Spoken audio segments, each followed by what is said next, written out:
안녕하세요. 부산부동산 스타디오입니다. 7월 8일 1일 브리핑 해보도록 하겠습니다. 네, 감사합니다. 감사했습니다라고 쓰고, 정말 이 마음이 너무 울렁울렁거려서 그렇게 쓰려고 하다가 댓글들을 하나하나 살펴보다가, 야, 이거, 이대로 멈춰서는 안 되겠구나. 가기는 가야 되겠는데, 쉬엄쉬엄, 그래도 쉬엄쉬엄 가도, 네, 갈 수 있을 것 같습니다. 너무 많은 소리. 나이에 50이 넘어서도 흰소리, 미친소리에 마음이 울렁거린다. 정말 제가 좀 마음이 많이 울렁거리고 그랬었거든요. 이게 아무리 무시하고 싶어도 이 사람 마음이 잘 그렇게 되지는 않더라고요. 저 혼자 마음을 서서히 추스리고 나가겠습니다.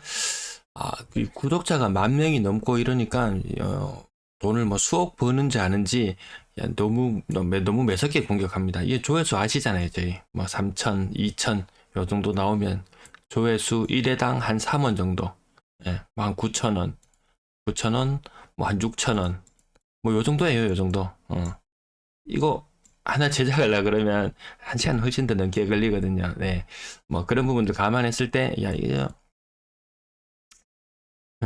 여기서 좀 나쁜 글은 달아주지 마시고, 제가 요거 회원 전용으로, 멤버십 전용으로 영상들을 몰래 좀 숨어서 옮기면서 흔적들은 계속 남겨나갑니다. 멤버십 금액은 얼마 하지 않아요. 수익 창출도 필요 없고, 뭐 그렇습니다. 네. 조회수 이렇게 나오고, 어, 수익 창출도 필요 없고, 이렇게 정보는 계속 남겨놓고 필요한 분들을 위해서 공개는 일주일에 한 번 정도는 그래도 영상을 올려서 많은 분들이 참고를 흐름 파악에 참고는 해주셨으면 좋겠습니다. 몇 가지 소리를 좀 늘여놓고 갈게요. 미국 금리 인상 끝났다. 이제 내릴 일만 남았다라고 그렇게 부동산 투자자들이 이야기하고 뭐 이런 것들이 과연 맞는가? 과연 누가 정답을 이야기하는가? 정답을 이야기하는 사람은 아무도 없습니다. 그때 상황에 맞게 좀 대처는 해나가야 되는데 너무 근실적인 부분만 바라보고 가지는 말고 조금 긴 안목으로도 바라다 보자. 그런 부분에 대해서 말씀을 드리고요. 그래서 미국 금리가 0.25% 7월 달에, 우리는 7월 14일, 미국은 18일이 남았던데요. 아마 7월 한 26일경에 금리를 결정하는 회의를 할 것 같죠. 우리는 안 올릴 것 같고 미국은 올릴 것 같고 금리 격차는 2%로 벌어질 것 같고 상황은 이렇게 흘러갑니다. 그래서 지금 각 나라의 국채 수익률이라든지 이런 부분들도 요동을 치고 있어요. 대출금리 살펴보시면은 신규 대출액 기준으로 봤을 때는 많이 떨어졌습니다. 여기서 볼게요. 신규 주담대는 4% 후반까지 갔던 것이 4.2%, 많이 빠졌죠. 그래도 뭐가 또 많이 빠졌냐면 전세 자금 대출 금리가 5.8%에서 4.65%, 많이 빠졌어. 금리 하락기잖아요. 우리는 금리 고정되어 있는 상태지만 금리 하락기를 이미 먼저 경험하고 있어요. 먼저 경험하고 있습니다. 근데 이거 아닌 것 같거든요.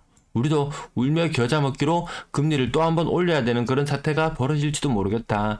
근데 작금에 와서 새마을금고 사태나 이런 것들을 봤을 때 연체율이 높아진다든지 이런저런 일들이 터지는 것을 봤을 때 지금 금리도 견디기 힘들다. 3.5% 올리면 절단 난다. 올려도 절단 나고 안 올려도 절단 나는 그런 상황, 환율이 요동을 친다든지 뭐 그런 상황들이 생길 수 있겠죠. 올려도 작살, 안 올려도 작살. 아무튼 뭐 혼란기는 분명한 것 같습니다. 여기에서 제일 눈여겨볼 부분은 이 부분이에요. 주택담보대출 잔액 기준입니다. 신규 주담대는 3%막 중반 후반도 있어요, 상품이. 근데 기존 대출자들을 얼마나 더 쥐어짜야 되겠습니까? 오늘 은행 종목들 한번 조회를 해봤어요. 배당률도 장난 아닙니다.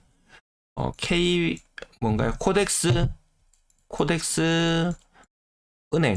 은행이라는 요 ETF 상품을 한번 또 찾아보니까요.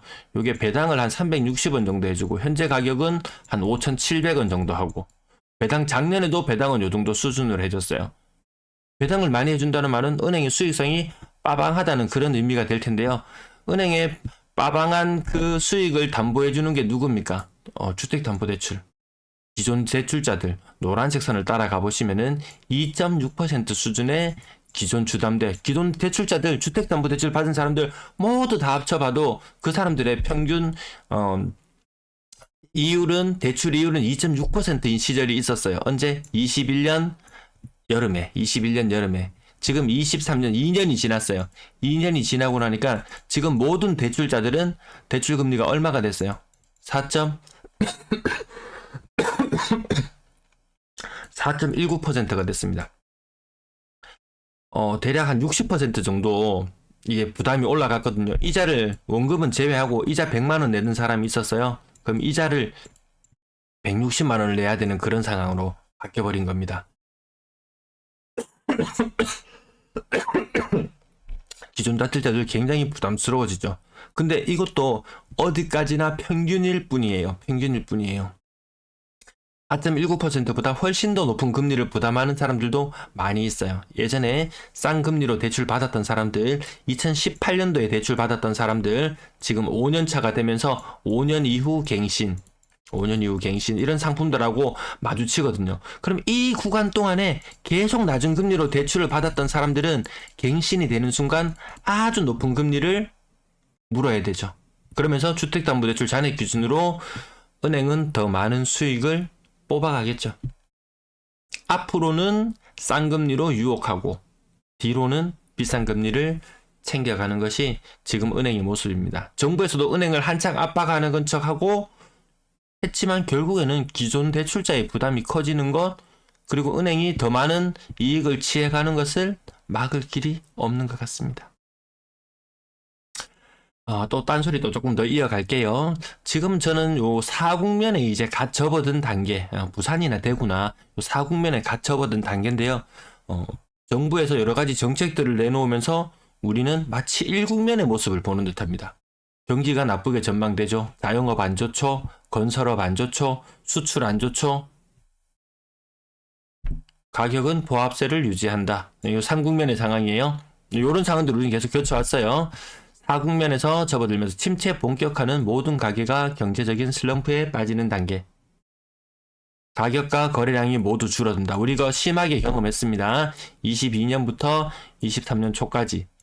23년 초까지 아니면 21년 말부터 쭉 이어지는 이 기간 동안 우리는 이걸 경험했어요. 근데 요 한 주기는 보통 한 2년 정도로 보면 될 것 같아요. 지금 짧으면 1년, 길면 2년인데 한 2년 정도 요 정도 보고 우리 그 정도 경험해 왔어. 그럼 이제 5국면으로 들어가야지. 가격은 더 빠지는 상태, 거래량은 일부 늘어나는 상태. 근데 여기에서 우리가 간과했던 것, 대출 금리가 이렇게 내릴 줄 누가 알았겠습니까? 이미 금리 하락기를 경험하고 있는데 이걸 어떻게 알았습니까? 기준금리 마치 2번 내린 듯한 그런 착시가 들 정도의 금리를 우리는 경험했거든요. 미분양, 부산 분양을 안 하니까 미분양 많이 쌓이진 않죠. 근데 앞서 착공했던 입주 물량 여전히 많이 남아있고요. 주택가격이 더 내릴 것으로 기대해 거래량이 감소한다. 근데 여기에다가 불쏘시개를 막 던져놓죠. 특례, 보금자리론, 특례 전세론 이런 것들을 막 쏟아붓고 있습니다.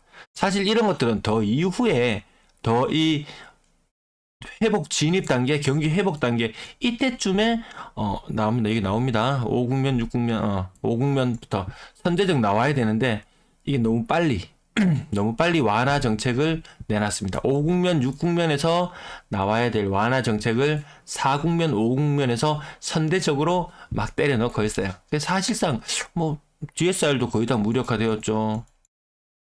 웬만한 거 대출 잘 되죠. 규제는 거의 다 많이 풀렸다. 그렇게 보고 있는 입장입니다. 그래서 주택가격이 더 내릴 것으로 기대해 거래량 감소하고 일부 급하게 빠져나오려고 하는 투자자들이 급매로 물량을 던지면서 가격 하락을 촉진한다. 요거 우리 많이 40%씩 빠지는 것들 경험했잖아요. 그거보다 가격이 더 많이 빠지는 단계가 5국면의 단계입니다. 5국면의 단계, 경기 불황의 단계. 조금 읽어드릴게요. 글자가 작아서 경제적 낙관론이 대두되면서 주택시장의 외부 환경에 대한 전환점으로 가격은 하락하나 거래량은 증가한다. 지금은 가격도 오르고 반등하고 거래량도 오르고 가격도 오르는 지금 요상한 단계로 보여집니다. 선제적으로 투자하는 이들이 물량을 조금씩 확보하면서 거래량이 늘어나지만 주택시장의 분위기는 좋지 않다. 건설사들은 물량을 더욱더 줄이지만 미분양은 여전히 해소되지 않는다. 한 국면에서 한창 가격이 최정점에 이르렀을 때 무리한 부채로 집을 샀던 사람은 물건을 던지기도 한다. 그래서 아직까지 물량을 던질 수 있는 구간들은 충분히 더 있을 것이다. DSR을 무력화시키면서까지 전세 반환 대출 이런 것들, 특례 전세 반환 대출 같은 것도 만들어내는 것들도 심하게 갭 투자 들어갔던 사람들, 결국 DTI나 이런 부분들 때문에 걸려서 물량은 나올 수밖에 없는 그런 분위기로 갈 것 같습니다. 6국면 이제 회복 진입 단계인데요. 완화 정책은 계속 내놓고 경제도 회복세에 어느 정도 진입하는 이런 느낌이 들면서 투자자들은 가격 상승에 대한 기대감으로 투자에 나서기도 시작한다. 반면 매물도 늘어나기에 수요와 공급이 일정하게 유지되며 가격은 보합세를 유지한다. 지금 분위기하고 좀 비슷한 것 같죠. 가격은 보합세를 유지한다. 그래서 이 구간을 10년의 상승 구간을 1년 반 만에 회복할 것인가 라고 봤을 때는 조금 부정적인 부분도 있습니다. 자, 죽어버린 부동산 경기에 활력을 불어넣기 위해서 부동산 완화 정책을 내놓는다. 이게 요때 나타나야 되는 거거든요. 그리고 건설사는 공급을 확대하려고 한다. 지금 이 단계 아니잖아요. 지금도 미분양 전국에 7만 개인데 사실상 숨겨진 미분양까지 하면 10만 개가 될지도 모른다. 이런 이야기들도 있습니다. 7만 개고 미분양 감소하고 있다는 뉴스로 우리는 언론을 통해서 접해요. 야, 그럼 미분양 감소하고 상황이 좋아지면은 왜 PF발 문제들은 왜 계속 터지는 건데, 분명히 눈에 보이지 않는 미분양이 더 숨어 있을 가능성도 충분히 있습니다. 물론 그 추후에 또다시 아파트를 착공하고 다시 공급될 때까지 또 그 기간 텀이 있기 때문에 벌써부터 25년 되면은 입주 물량 많이 없어. 거래량 폭발하고 가격 상승할 거야 라고 이야기하지만 요거 뒤늦게 들어가도 먹을 거 충분히 많아요. 단 과거처럼 순환주기를 거치면서 끊임없이 우상향한다면, 다만 지금 이 빠른 구간에, 이 이른 구간에 들어가서 이 3년 4년 되는 기간을 견뎌내지 못한다면, 요 꼭지에 사서 고통받고 이 손절매하는 사람들처럼 또 그런 경우들이 또 생길 수 있습니다. 실수자의 입장에서 10%, 20% 빠진다? 이거 크게 문제 안 될 수 있을 거예요. 근데 고점에서 갭 투자를 통해서 내 자본 10%, 20% 자본 가지고 물건을 샀다? 집값이 10%, 20% 빠진다? 못 견디거든요. 못 견뎌요. 그러면 그런 것들이 급매로 나오면서 가격 하락을 부채질하기도 하죠. 그래서 아직까지 본격적인 이 국면의 이 경기 호조와 본격적인 상승 국면을 이야기하기에는 지역 경기가 그렇게 순탄해 보이진 않죠. 그래서 우리는 지금 갓 4국면에 접어든 상태, 여기서 이제 본격적으로 5국면으로 빠져들려고 하는 시기에 1국면의 향기를 스물스물 풍겨주니까 가자 선진입이다. 이제 먹을 것도 잔뜩 남았구나. 그게 아닐 수도 있겠다라는 부분, 앞부분 좀 긴 얘기 좀 해봤고요. 일일 브리핑 내용으로 넘어갑니다. 매도 물량 계속 증가하고 있어요. 역대 작년 최고치 물량이 45,000건이었습니다. 지금 46,000개예요. 물량 계속 내놓고 있습니다. 자, 전세 물량도 이제 좀 그만 줄어듭니다. 월세 물량도 그만 줄어들기 시작했어요. 추세선 상단에 있습니다. 전세 매물도 추세선 상단, 월세 매물도 추세선 상단, 전체 임대 물량도 추세선 상단, 완화되고 있다. 이 하락 속도가 점점 완화되고 있다. 그럼 지금 물량 많이 빠졌네. 22,000개밖에 안 되네. 연초에 3만 개던 물량이 지금 22,700개밖에 안 되네. 많이 빠졌네라고 이야기하려면 이 임대 물량이 한 13,000개 수준까지 떨어져야 되니까, 임대 물량이 연말까지 10,000개 수준으로 떨어진다면 또 좋은 시절이 빨리 찾아올지도 모르겠지만, 이 상태에서 어느 정도 상태에서 전체 임대 물량이 좀 정체되는 모양을 보인다면 상승에는 좀 힘이 빠질 것 같기도 합니다. 분양권 매도 물량은 전주 대비 한 30개 정도 늘어나 있습니다. 30개 정도. 매수 심리 60 이상 좋은 시기. 지금 바닥을 한참 기고 있죠. 한참 기고 있다가 이것이 급등할까요? 급등하려면 매물이 줄어들어야 됩니다. 매물이 많이 줄어들어야 돼요. 근데 매물이 줄어들지 않고 연일 고공행진을 해 나가고 있기 때문에 다 마음은 다 꿈틀꿈틀할 겁니다. 우리 조정 받을 만큼 받았다 아이가. 2018년, 19년까지 이어지던 이 조정 대상 지역일 때 이 시기에도 참으니까 견뎌내니까 결국 우상향이더라. 그때와 지금의 집값은 너무나 다릅니다. 너무나 달라요. 아파트 거래량 70건 신고되었고요. 여전히 저는 요 까만색 선이 시뮬레이션 하는 과정인데요. 여전히 거래량은 줄어드는 흐름으로 갈 것 같다. 이렇게 지켜보고 있습니다. 주간 거래량, 화수가 굉장히 많았지만 주말에 거래량 신고될 부분까지 좀 빠르게 당겨 신고된 느낌. 예. 535건이면 주간 예측치 525건보다 많긴 하지만 그렇게 뭐 압도하는 물량 정도까지는 아니죠. 네, 지난달과 비슷한 수준의 7월 거래량이 될 것 같고요. 지금 요 1854건이 아마 82% 정도 신고된 거래량일 거예요. 그러면은 연말이 되면은 뭐 2300건 정도 주말 브리핑 자료에 아마 나올 건데 2200건대 그 정도 고만고만한 수준의 거래량이 될 것 같습니다. 자, 대형 평형들 쭉 거래 이어지고요. 대충만 하락 뉴스 볼게요. 이름 잘 안 나오던 아파트들도 나옵니다. 우신 골든 메르시아 고점 대비 30% 정도 빠지고요. 아쌍 가격 25% 정도 빠져서 9억인 것도 있고 층수가 좀 내려오면 한 1억 정도 차이 납니다. 8억 4천. 네, 고점 대비 30%. 힐스테이트 이진 베이시티 아파트 고점 대비 30%. 부서 SK뷰 20%. 요 흐름이 지금 5개월째 그냥 5개월째 이어지고 있어요. 계속. 그래서 오늘도 제가 그 대구에서 라이브 방송을 하다가 보니까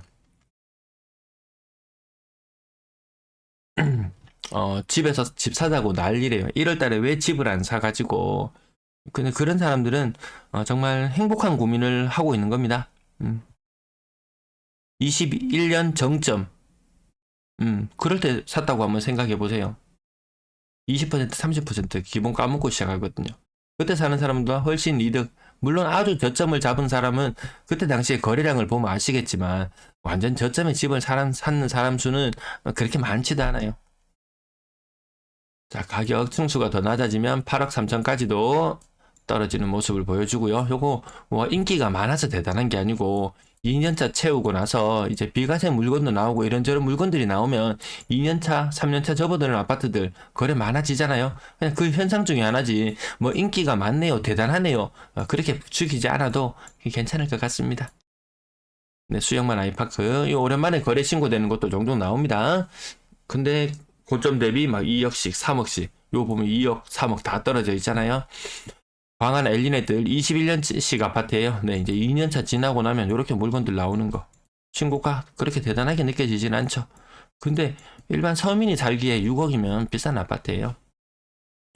아직 롯데캐슬 더 클래시 26평형 가격 네, 25% 정도 받는 25% 대충 이 정도 써줄게요. 대한 롯데캐슬 레전드 2단지 30% 정도 빠져서 6억 1,500. 일반적인 국평의 가격은 30%씩 빠지는 게 가장 흔하게 나타나고 있습니다. 성급하게 높은 가격을 주고 뭐 사는 건 누가 말리겠습니까? 이게 뭐 눈 한번 씌이면은 어디 한번 씌이면은 뭐 아무도 못 말리죠. 롯데캐슬 자이언트 가격 28% 정도, 네, 28이라는 숫자. 대형 파크 푸르지오 30% 정도 고점 기준으로 이렇게 하락하는 모습 보여주고요. 센터 미편의 대상 고점 대비 25% 정도 빠지고 근래 가격 거래가 좀 앞섰던 아파트들 신고가 탄탄한 현상 계속 이어지고 있습니다. 명지 대박 노블랜드 30% 정도 빠지는 가격. 여기 특수한 층 11억 거래되는 것도 요것도 결국 환산해 보면 30% 정도 빠졌다. 고점 대비 이렇게 보시면 될 것 같습니다. 30% 빠지는 고층 가격 나오거든요. 조금 분위기가 좋은 날은 고층이면 20% 빠지고 저층이면 25% 빠지고 뭐 이런 것들이 섞여 있는 날. 어떤 날은 고층에 30% 빠지는 게 많이 보이는 날. 아마 이런 날들이 더 많아질지도 모르겠어요. 호가 때는 잔뜩 올라가고 매물은 잔뜩 많아진 상태. 결국 뭐 버티는 사람이 더 이득을 보는데 매물이 많은 시장에서 지금 그 여전히 매수자 우위 시장 이런 거 언론에서 잘 이야기하지도 않죠. 지금 매수자 우위 시장 맞거든요. 매물이 넘쳐나는 시기 맞거든요. 근데 부동산이 하락기를 보이거나 이러면 언론에서는 매번 나옵니다. 지금 매도자 우위 시장이다. 매수자들 서둘러라.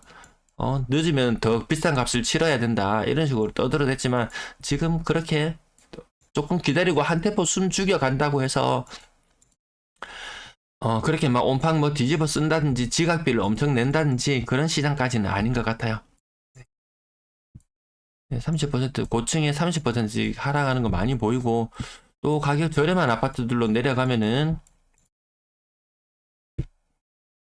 평당 1,000만 원 하는 거, 서민이 접근할 만한 것들, 네임밸류가 떨어지고 어쩌고 그걸 다 떠나서 평당 1,000만 원 하는 것도 생각보다 있습니다. 모두가 높은 아파트 가격만 다 바라보고 있으니까 평당 2억씩 2억이니 얼마니 이런 소리나 했었지만 대다수의 사람들은 서민들이 그냥 이렇게 접근하는 아파트 소형평형에 3억대라든지 2억대 평당 1,000만 원 하는 곳들도 생각보다 많이 있습니다.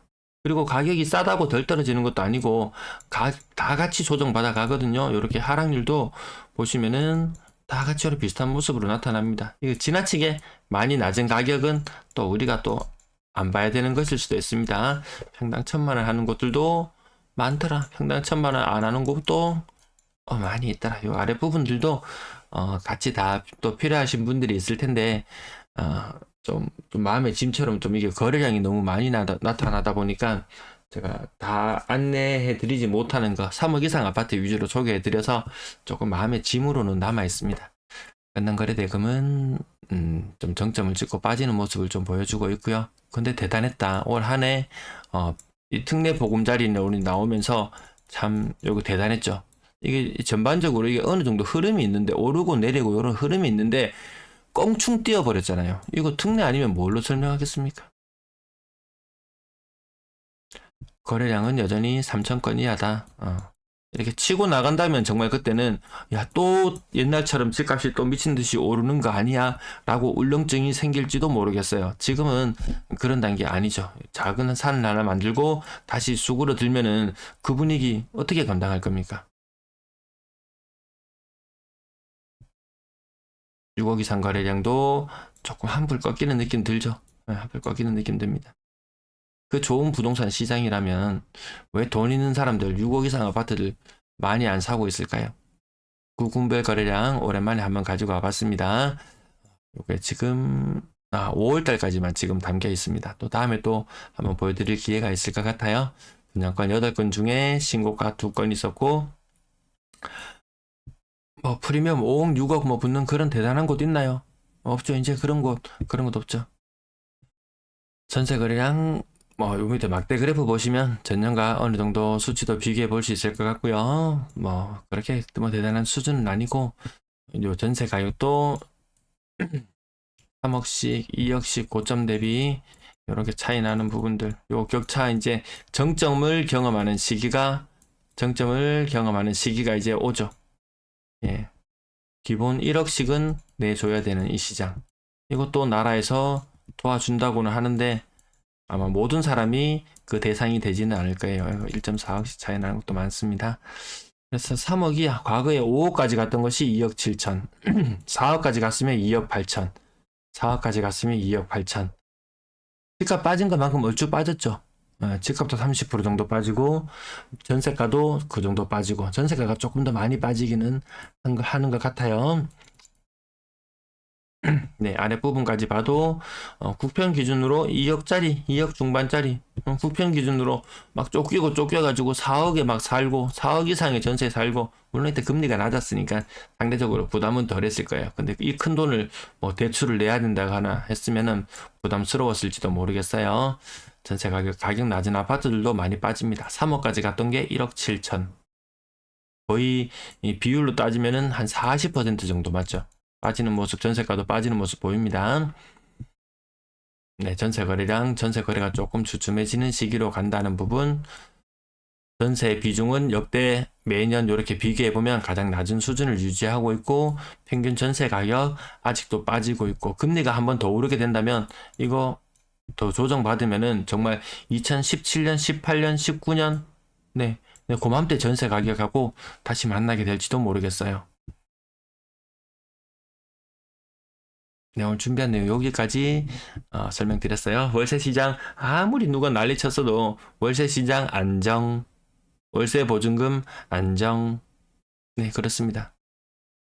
네, 너무 많이 쫓길 필요 없습니다. 많이 쫓기지 마시고 여유 있게 살펴보셔도 괜찮을 것 같습니다. 내가 급한 사람이면 급하게 매수하려고 하면은 체감상은 아마 매도자 우위 시장을 체감할 것이고, 내가 좀 여유 있게 지켜본다고 하면은 매수자 우위 시장이 맞구나, 요걸 체감하실 수 있을 것 같네요. 네, 긴 시간 시청해 주셔서 감사합니다.